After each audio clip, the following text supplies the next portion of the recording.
तुला एकदा सांगितलेलं कळत नाही? मी लग्नानंतर गावाकडे राहणार नाही. काय प्रॉब्लेम आहे गावाकडनं राहायला?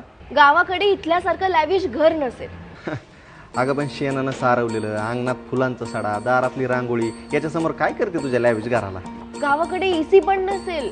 अगं पण आपल्या घराच्या गच्चीवरती अख्खी जमीन आतरून आभाळ पांघरून घेता येते. इथे माझा ड्रीम जॉब आहे. तुला खरं सांगू का, थोडीशी तू थोडी त्यांनी निसर्गानं साथ दिली ना, तर शेतीतूनच काढू की आपण लाखोचं उत्पन्न.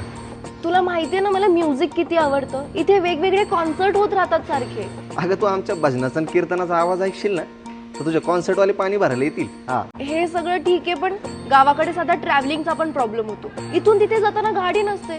काय तुला आपल्याकडे काय माहित नाही होय? काय बुलेट.